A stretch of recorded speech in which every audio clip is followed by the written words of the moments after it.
Hello my dear friends, स्वागत है आप सभी का केमिस्ट्री के एक और प्रैक्टिस सेशन में। और टॉपिक का नाम है न्यूक्लियर रिएक्शंस, नाभिकीय अभिक्रियाएं। तो नाभिकीय अभिक्रियाएं के बेहतरीन 20 सवाल हम आपके सामने 20 मिनट में प्रस्तुत करने वाले हैं, है ना। तो बहुत ही इंपॉर्टेंट सेशन होने वाला है, क्योंकि आप जानते हैं कि न्यूक्लियर रिएक्शन से हर एग्जाम में क्वेश्चन हुआ करते हैं। तो इस सेशन के बाद आप जिस भी एग्जाम की तैयारी कर रहे हैं, अगर न्यूक्लियर रिएक्शन से क्वेश्चन होगा तो आपसे बनने वाला है। तो चलिए बिना देर किए हुए हम चलते हैं आज के सेशन के पहले सवाल पे। पहला सवाल आपसे कहता है कि in atomic explosion release of large amount of energy is due to conversion of. एक परमाणु विस्फोट में बड़ी मात्रा में ऊर्जा का उत्सर्जन होता है। क्यों? क्योंकि केमिकल एनर्जी न्यूक्लियर एनर्जी में कन्वर्ट होती है, रासायनिक ऊर्जा परमाणु ऊर्जा में परिवर्तित होती है, न्यूक्लियर एनर्जी हीट में कन्वर्ट होती है, मास जो है वो एनर्जी में कन्वर्ट होता है, द्रव्यमान ऊर्जा में परिवर्तित होता है, केमिकल एनर्जी हीट एनर्जी में कन्वर्ट होती है। तो हम जानते हैं सभी कि आइंस्टीन साहब ने क्या कहा था। आइंस्टीन साहब ने क्या कहा था कि E is equal to m c square, जहां पे E क्या है? एनर्जी है, ऊर्जा है, M क्या है? मास यानी द्रव्यमान, और C क्या है? वेलोसिटी ऑफ लाइट, प्रकाश की चाल, प्रकाश का वेग।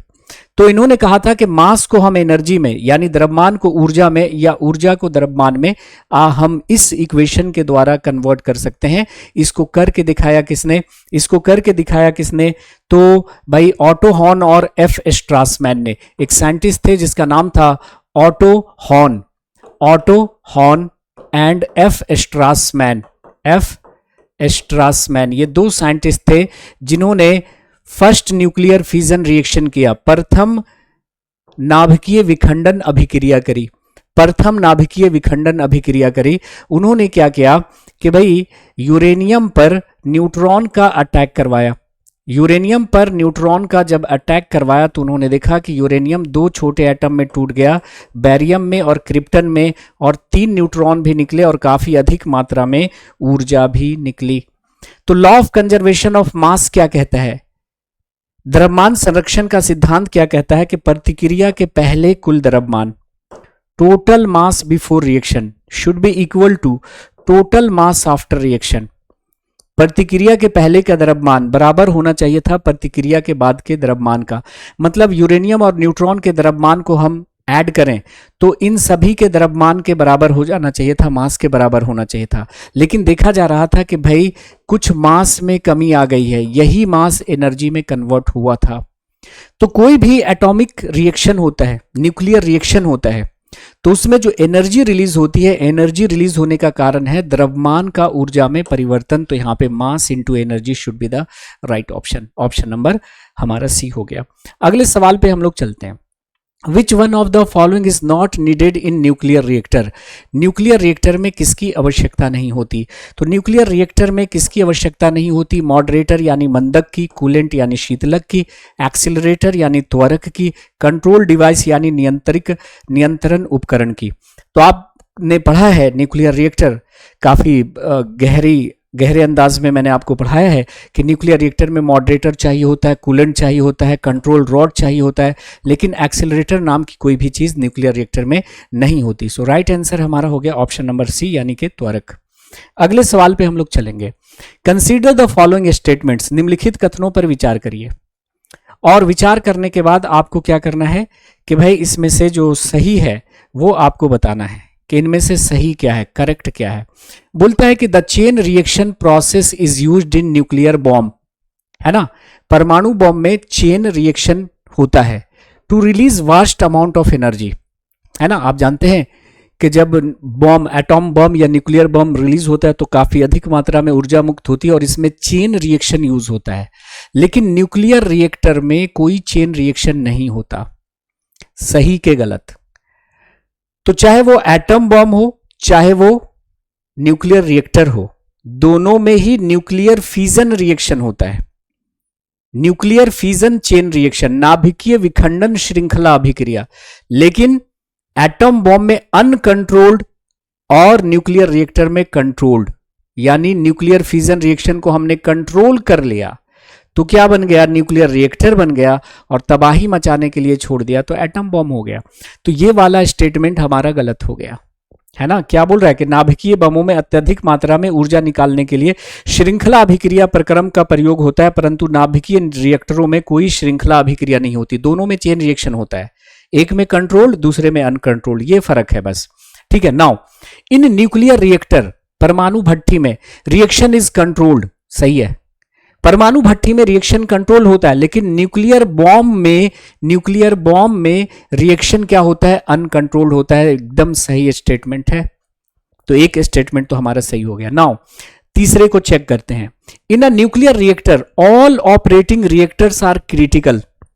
न्यूक्लियर रिएक्टर में सारे ऑपरेटिंग रिएक्टर क्या होते हैं, क्रिटिकल होते हैं, लेकिन हाँ न्यूक्लियर बॉम्ब में ये जो है हमारा क्रिटिकलिटी का कोई मतलब नहीं होता। ये भी स्टेटमेंट हमारा क्या है, बिल्कुल सही है कि न्यूक्लियर रिएक्टर में सारे ऑपरेटिंग डिवाइस क्या होने चाहिए, क्रिटिकल होने चाहिए, है ना, लेकिन न्यूक्लियर बम में क्रिटिकलिटी का कोई मतलब नहीं है। Nuclear reactor do not use moderator, statement गलत है। न्यूक्लियर रिएक्टर में ही मॉडरेटर यूज होता है, बॉम्ब में नहीं होता, बॉम्ब में नहीं होता।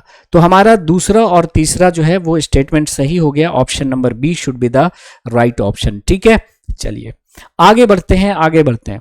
अगला क्वेश्चन बोलता है कि during an atomic explosion energy released is due to, है ना, परमाणु विस्फोट के दौरान मुक्त ऊर्जा का कारण है। सेम क्वेश्चन है, बस लैंग्वेज बदल के पूछा गया है। Conversion of protons into neutron, गलत। Conversion of chemical energy into heat energy, गलत। Conversion of mechanical energy into nuclear energy, गलत। Conversion of mass into energy, है ना। तो कोई भी परमाणु विस्फोट होता है, चाहे वो फिजन हो या फ्यूजन हो, विखंडन अभिक्रिया या संलयन अभिक्रिया, दोनों में ही ऊर्जा का कारण होता है द्रव्यमान का ऊर्जा में परिवर्तन। Option D should be the right option. आगे चलते हैं। Which one of the following reactions is the main cause of energy radiation from the sun? सूर्य में कौन सी अभिक्रिया चल रही है? तो आप जानते हैं कि सन में क्या होता है, न्यूक्लियर फ्यूजन रिएक्शन होता है, नाभिकीय संलयन अभिक्रिया होती है। नाभिकीय संलयन अभिक्रिया होती है जहां पे हाइड्रोजन मिलकर क्या बना रहे होते हैं, तो हाइड्रोजन मिलकर हीलियम का निर्माण कर रहे होते हैं, ठीक है जी। तो फ्यूजन रिएक्शन यानी नाभिकीय संलयन अभिक्रिया एक ऐसी अभिक्रिया होती है जिसमें दो छोटे नाभिक, मतलब स्मॉल न्यूक्लियाई फ्यूज करके एक बड़ा नाभिक बनाते हैं और अधिक मात्रा में ऊर्जा भी निकल रही होती है। सो ऑप्शन हमारा ए हो गया। अगले सवाल पे चल लेते हैं। The difference between nuclear reactor and atomic bomb, nuclear reactor में और परमाणु बम में क्या अंतर है? तो देखो, चाहे वो न्यूक्लियर रिएक्टर हो या परमाणु बम हो, दोनों में क्या होता है, दोनों में ही होता है nuclear fission chain reaction, nuclear fission chain reaction, नाभिकीय विखंडन अभिक्रिया, दोनों ही किस पे आधारित है, नाभिकीय विखंडन अभिक्रिया पे आधारित हैं। चाहे वो एटम बॉम्ब हो चाहे वो न्यूक्लियर रिएक्टर हो, दोनों में विखंडन ही चल रहा होता है, न्यूक्लियर फिजन चेन रिएक्शन। लेकिन अगर हम बात करें एटम बॉम्ब की, परमाणु बॉम्ब की, तो इसमें जो होता है वो कंट्रोल्ड, अनकंट्रोल्ड होता है। रिएक्शन कैसा होता है, अनकंट्रोल्ड, अनियंत्रित नाभिकीय विखंडन श्रृंखला अभिक्रिया हो रही होती है। अनियंत्रित नाभिकीय विखंडन श्रृंखला अभिक्रिया हो रही होती है, अनियंत्रित नाभिकीय विखंडन श्रृंखला अभिक्रिया हो रही होती है। लेकिन रिएक्टर की अगर हम बात करें, परमाणु भट्ठी की बात करें, तो यहां पे रिएक्शन बस कंट्रोल्ड हो जाएगा। उसी रिएक्शन को कंट्रोल कर लिया, नियंत्रित कर लिया, तो यही हो जाएगा क्या, आपका रिएक्टर। तो देखो, एटम बॉम्ब में क्या होता है, uncontrolled nuclear fission chain reaction, अनियंत्रित नाभिकीय विखंडन श्रृंखला अभिक्रिया। लेकिन वहीं पर रिएक्टर में क्या हो जाता है, controlled nuclear fission chain reaction. तो पढ़ो, पहला ऑप्शन क्या बोल रहा है कि no chain reaction takes place, परमाणु रिएक्टर में कोई श्रृंखला अभिक्रिया नहीं होती, निहायत ही वाहियात ऑप्शन है। चलो, the chain reaction in nuclear reactor is controlled, बिल्कुल, न्यूक्लियर रिएक्टर में चेन रिएक्शन कैसा होगा, कंट्रोल्ड होगा। न्यूक्लियर रिएक्टर में चेन रिएक्शन होगा कैसा, controlled. The chain reaction in nuclear reactor is not controlled, गलत है। अगर चेन रिएक्शन को कंट्रोल नहीं करेंगे तो न्यूक्लियर रिएक्टर ब्लास्ट कर जाएगा और एटम बॉम्ब ही बन जाएगा। No chain reaction takes place in atomic bomb, ये भी गलत है। भाई दोनों में चेन रिएक्शन चल रहा होता है, लेकिन अंतर क्या है कि chain reaction, the chain reaction in nuclear reactor is, nuclear reactor में कंट्रोल्ड, एटम बॉम्ब में अनकंट्रोल्ड। ठीक है, तो no chain reaction takes place in atomic bomb while takes place in nuclear reactor, नहीं, दोनों में चेन रिएक्शन ही चल रहा है और फ्यूजन चेन रिएक्शन ही चल रहा है, एक में कंट्रोल दूसरा में अनकंट्रोल्ड। तो सही ऑप्शन हमारा ऑप्शन नंबर बी हो गया।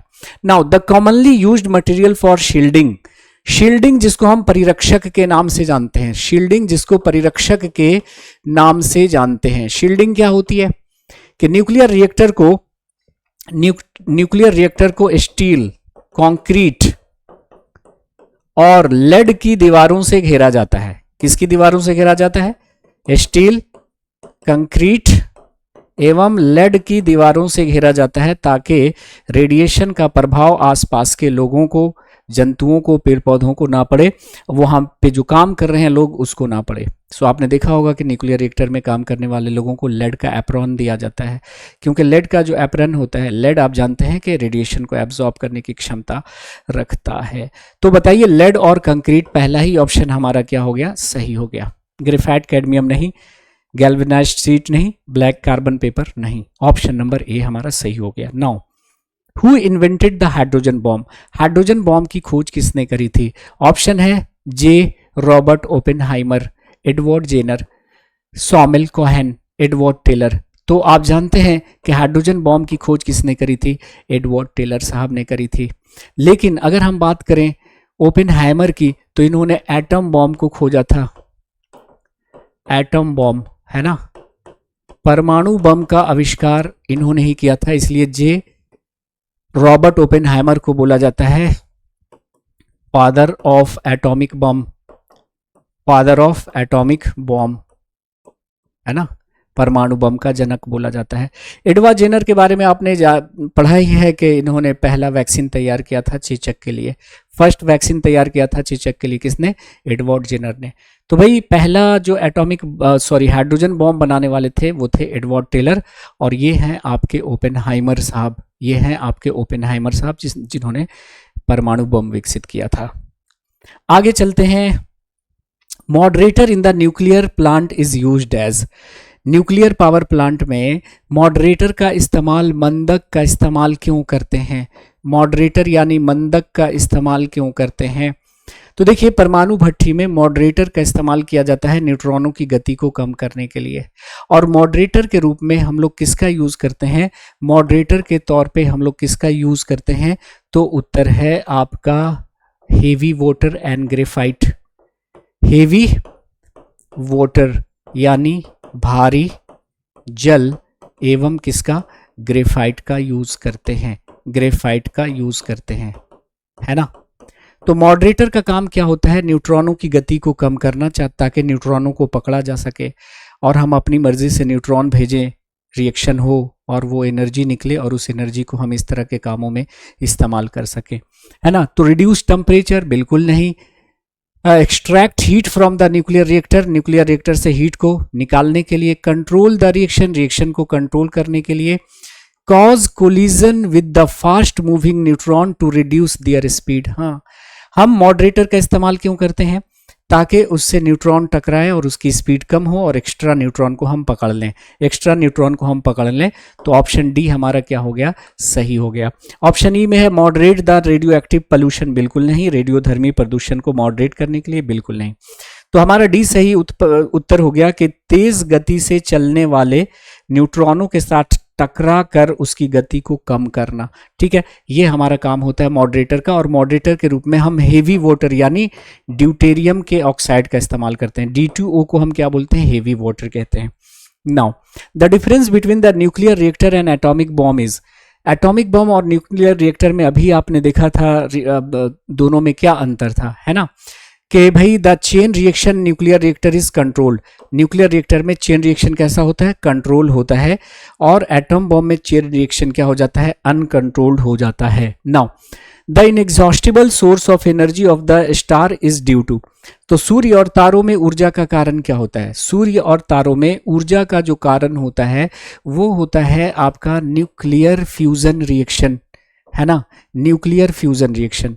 तो सूर्य और तारों में क्या होता है? न्यूक्लियर फ्यूजन रिएक्शन होता है, नाभिकीय संलयन अभिक्रिया होती है। नाभिकीय संलयन अभिक्रिया होती है और इस नाभिकीय संलयन अभिक्रिया में हाइड्रोजन मिलकर क्या बनाते हैं? हीलियम का निर्माण करते हैं। तो हाइड्रोजन हीलियम का निर्माण करते हैं। सो जब तक सूर्य और तारों में हाइड्रोजन है, रिएक्शन हो रहा है, सूर्य की अगर हम बात कर लें, सूर्य भी आपका एक तारा है, जब तक सूर्य में हाइड्रोजन है, रिएक्शन चल रहा है, हाइड्रोजन हाइड्रोजन मिलकर हीलियम बना रहा है, तब तक एनर्जी मिल रही है। जिस दिन हाइड्रोजन खत्म उस दिन सूर्य खत्म, ब्रह्मांड खत्म, है कि नहीं? तो अगर पूछा जाए कि पूरे ब्रह्मांड में कौन सी गैस सबसे ज्यादा है, तो वो है आपका हाइड्रोजन। क्योंकि हाइड्रोजन ना रहे और वो हीलियम में कन्वर्ट ना हो तो एनर्जी ही ना मिले पूरे ब्रह्मांड को, है ना।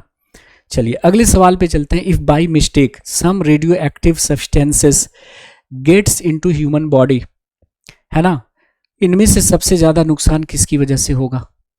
तो अगर रेडियो एक्टिव पॉल्यूशन होता है या कोई विस्फोट होता है तो आप जानते हैं कि 3 रेज निकलती हैं, अल्फा निकलती हैं, बीटा निकलती हैं, गामा निकलती हैं। तो बोल रहा है कि यदि गलती से कोई रेडियोधर्मी पदार्थ मानव शरीर में प्रवेश कर जाए तो सबसे ज्यादा जो क्षतिग्रस्त करेगा, क्षति पहुंचाएगा, वो कौन पहुंचाएगा? तो गामा किरणें। क्योंकि गामा किरणों की वेलोसिटी सबसे ज़्यादा होती है, जिसकी वजह से इसकी काइनेटिक एनर्जी यानी गतिज ऊर्जा सबसे ज़्यादा होती है, जिसकी वजह से इनकी टोटल एनर्जी कुल ऊर्जा ज़्यादा होती है, जिसकी वजह से इनकी पेनिट्रेटिंग पावर वेधन क्षमता सबसे ज़्यादा होती है। और वेधन क्षमता ज़्यादा है सो ये जीन म्यूटेशन कर सकता है, जीन उत्परिवर्तन कर सकता है। आपके बॉडी से अगर गुजरेगा तो आपके जीन को चेंज करता चला जाएगा और जीन में चेंज आना कहलाता है जीन म्यूटेशन, जीन उत्परिवर्तन। इसलिए हिरोशिमा और नागासाकी पर जब बॉम्ब गिराए गए तो जब गामा लोगों की बॉडी से गुजरा तो ये जीन को चेंज करता चला गया और अभी तक वहाँ की जनरेशन अपाहिज पैदा हो रही है ना। तो तीनों में सबसे ज़्यादा नुकसान कौन करता है? गामा करता है। अगर पूछा जाए कि अल्फा बीटा गामा तीनों में ज़्यादा डेंजरस कौन है, घातक कौन है, तो वो आपका गामा है। ठीक है, चलिए अगले सवाल पे चलते हैं कि पहला न्यूक्लियर रिएक्टर बनाने का जो श्रेय है वो किनको जाता है? पहली परमाणु भट्ठी बनाने का जो श्रेय जाता है नील बोर्स को जाता है, फर्मी को जाता है, आइंस्टीन को जाता है, ओपेनहाइमर को जाता है। तो याद रखना कि प्रथम परमाणु भट्ठी बनाने वाले थे फर्मी, इनरिको फर्मी, है ना, जिन्होंने पहला परमाणु भट्ठी बनाया था। ये फर्मी साहब हैं जिनके नाम पे 10⁻⁻15 रखा गया है। आगे बढ़ते हैं हम लोग। हाइड्रोजन बॉम्ब किस प्रिंसिपल पर आधारित है? तो इसके बारे में हम लोगों ने बात कर रखी है। एटम बॉम्ब और न्यूक्लियर रिएक्टर दोनों न्यूक्लियर फिजन पे आधारित है, नाभिकीय विखंडन अभिक्रिया पे आधारित है। फर्क क्या है? एटम बॉम्ब में अनकंट्रोल्ड, अनियंत्रित, और न्यूक्लियर रिएक्टर में कंट्रोल्ड, है ना। लेकिन जो हाइड्रोजन बॉम्ब है उसमें क्या होता है? तो फ्यूजन रिएक्शन होता है। और फ्यूजन भी कैसा होगा? तो अनकंट्रोल्ड होगा। बॉम्ब है ना, तो जहां पे बॉम्ब आ गया तो अनकंट्रोल्ड होगा।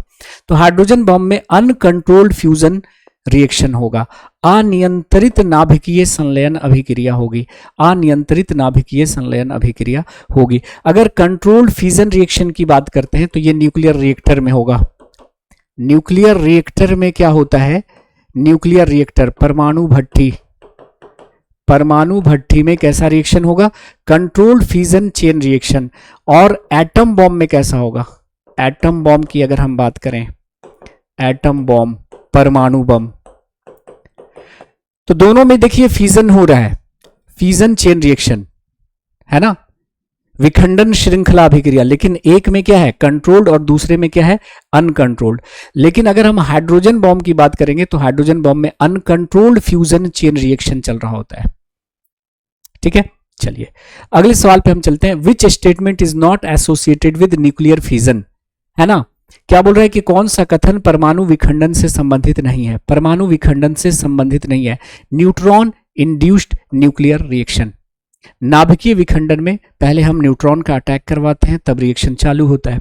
Now energy generation in star, star में या सूर्य में जो एनर्जी जनरेशन होता है वो फ्यूजन की वजह से होता है। सही के गलत?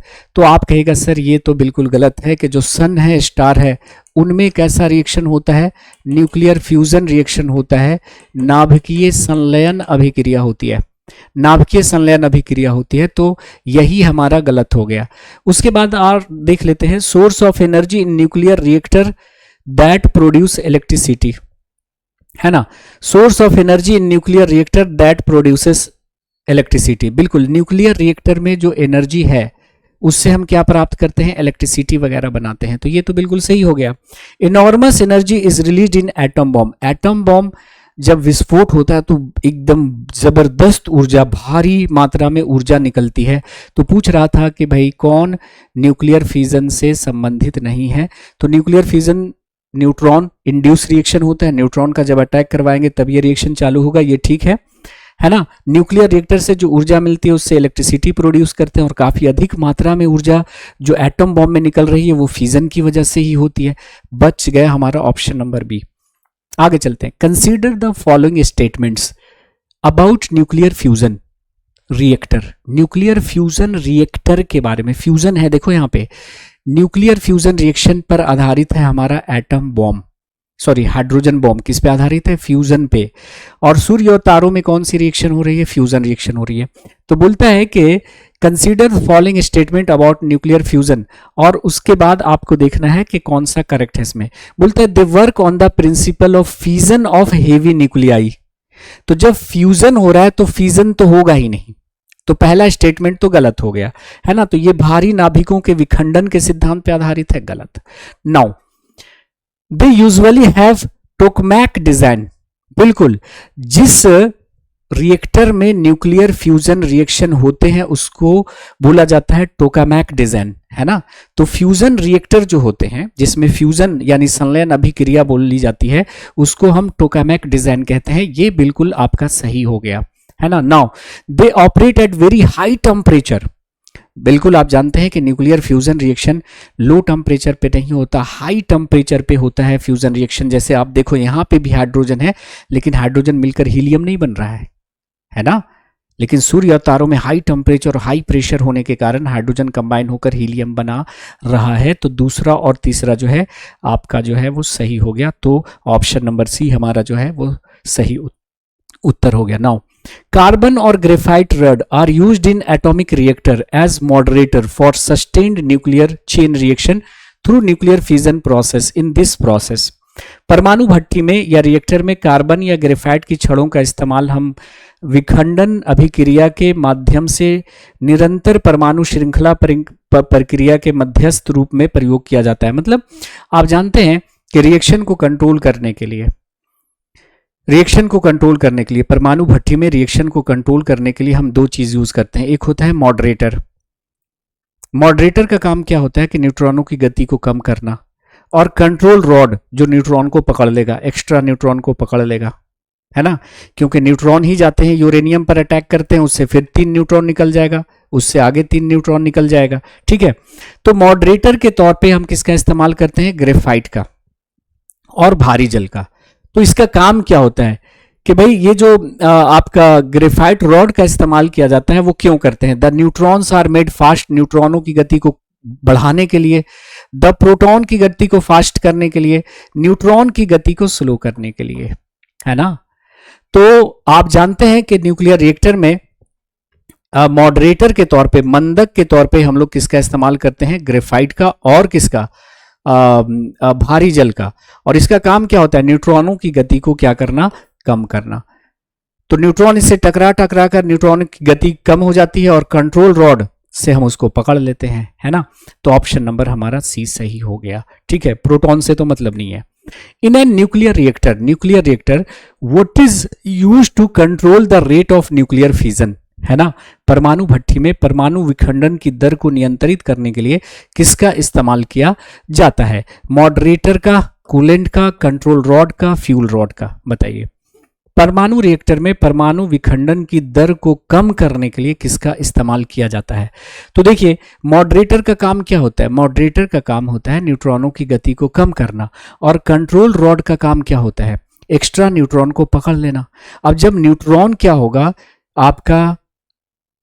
आपके कब्जे में आ जाएगा तो रिएक्शन आपके कब्जे में आ जाएगा। होता क्या है देखो, न्यूट्रॉन ने यूरेनियम पर अटैक किया तो क्या मिलेगा? बेरियम, क्रिप्टन, 3 न्यूट्रॉन और एनर्जी। ये 3 न्यूट्रॉन, अब ये 3 न्यूट्रॉन अलग अलग यूरेनियम पर अटैक करेंगे और फिर सबसे निकल जाएगा 3-3 न्यूट्रॉन, 3-3 न्यूट्रॉन, है ना, सबसे निकल जाएगा 3-3 न्यूट्रॉन। ये न्यूट्रॉन फिर फ्रेश यूरेनियम पर अटैक करेंगे, ये बन गया हमारा 3 न्यूट्रॉन फिर से। ये हो जाता है uncontrolled nuclear fission chain reaction, अनियंत्रित नाभिकीय विखंडन श्रृंखला अभिक्रिया। यही एटम बॉम्ब है ना। हर स्टेप पे एनर्जी निकलेगी और ये एनर्जी फ्रैक्शन ऑफ सेकंड में इतनी ज्यादा हो जाएगी कि जबरदस्त विस्फोट होगा। तो एटम बॉम्ब में न्यूक्लियर रिएक्शन के अनकंट्रोल होने की वजह क्या है? ये आवारा न्यूट्रॉन। अगर आपने इस आवारा न्यूट्रॉन को पकड़ लिया तो रिएक्शन कंट्रोल में आ जाएगा। तो ये जो न्यूट्रॉन जब निकलते हैं तो काफी तेज गति में होते हैं। तो अगर जैसे आपकी तरफ कोई बहुत तेजी से आ रहा है, उसे पकड़ना है, तो सबसे पहले आप उसकी गति को कम करेंगे ना। तो गति को कम करने के लिए क्या होता है? मॉडरेटर होता है। और मॉडरेटर के तौर पे हम किसका इस्तेमाल करते हैं? हेवी वाटर, हेवी वाटर यानी भारी जल का। और किसका? ग्रेफाइट का यूज करते हैं। ये क्या करता है? न्यूट्रॉनों की गति को कम कर लेता है। अब होता है कंट्रोल रॉड, नियंत्रक छड़। नियंत्रक छड़ क्या करता है? एक्स्ट्रा न्यूट्रॉन को क्या करता है? एब्जॉर्ब कर लेता है। एक्स्ट्रा न्यूट्रॉन को क्या करता है? एब्जॉर्ब कर लेता है। हम अपनी मर्जी से न्यूट्रॉन जाने देते हैं। ये न्यूट्रॉन जाएगा, यूरेनियम पर अटैक करेगा, एनर्जी निकलेगी, जितनी एनर्जी हम संभाल सकते हैं, है ना। तो उत्तर हमारा यहां पे हो गया कंट्रोल रॉड। ठीक है, आगे बढ़ते हैं। What is the main purpose of the moderator in the nuclear reactor? फिर से देखो, बस मतलब लैंग्वेज चेंज कर दिया गया है। ठीक है, मॉडरेटर का पर्पस क्या होता है? एब्जॉर्ब करना एक्सेस न्यूट्रॉन को। यही उत्तर हमारा सही हो गया। सॉरी, एब्जॉर्ब करना नहीं, एब्जॉर्ब करने का काम किसका होता है? कंट्रोल रॉड का। तो ये नहीं होगा। To slow down the neutrons, neutron की गति को कम करना। तो न्यूट्रॉन की गति को कम करेगा कौन? मॉडरेटर यानी मंदक। मंद नाम ही है मंदक, मंद करेगा, मॉडरेट करेगा गति को, है ना। तो यह न्यूट्रॉनों की गति को क्या करेगा? कम कर देगा। और कंट्रोल रॉड उसको क्या करेगा? पकड़ लेगा। कंट्रोल रॉड उसको क्या करेगा? पकड़ लेगा। जैसे क्वेश्चन है, क्वेश्चन नंबर 20, लास्ट क्वेश्चन आज के सेशन का। In a nuclear reactor chain reaction is controlled by introducing. Chain reaction को कंट्रोल करने के लिए हम क्या यूज करते हैं? आयरन का रॉड यूज करते हैं, कैडमियम का, ग्रेफाइट का, प्लैटिनम का। तो हमने कहा कि मॉडरेटर क्या करता है? मंदक क्या करता है? न्यूट्रॉनों की गति को कम करता है। और नियंत्रक छड़ जो है वो न्यूट्रॉनों को पकड़ लेता है, आवारा न्यूट्रॉनों को पकड़ लेता है। और कंट्रोल रॉड के तौर पे, कंट्रोल रॉड के तौर पे, नियंत्रक छड़ के तौर पे, परमाणु भट्ठी में नियंत्रक छड़ के रूप में कैडमियम, कैडमियम की रॉड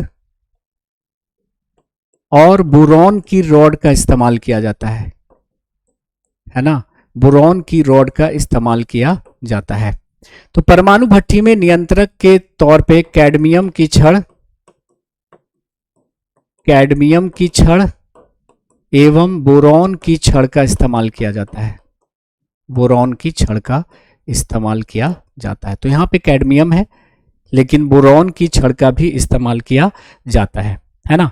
तो अगर आपसे क्वेश्चन ये पूछा जाता है कि न्यूक्लियर रिएक्टर में कंट्रोल रॉड के तौर पे किसका इस्तेमाल किया जाता है, तो कैडमियम और बोरॉन की रॉड, है ना। किसका इस्तेमाल किया जाता है? कैडमियम एवं बोरॉन की छड़ का इस्तेमाल जो है वो नियंत्रक छड़ के तौर पे किया जाता है। तो ये थे 20 बेहतरीन सवाल, है ना। तो इससे आपका कॉन्सेप्ट डेवलप होगा, कॉन्सेप्ट डेवलप होगा। तो भाई साहब, यूट्यूब के अलावा आप हमें फेसबुक पे फॉलो कर सकते हैं। जुबैर हसानी के नाम से मैं फेसबुक पे हूं। टेलीग्राम हमारा है साइंस का सुरूर। तो मुलाकात होगी केमिस्ट्री के एक और बेहतरीन प्रैक्टिस सेशन में। आज के लिए इतना ही, दीजिए मुझे इजाजत। Have a nice day, take care, bye bye, जय Hind, thank you very much, see you again.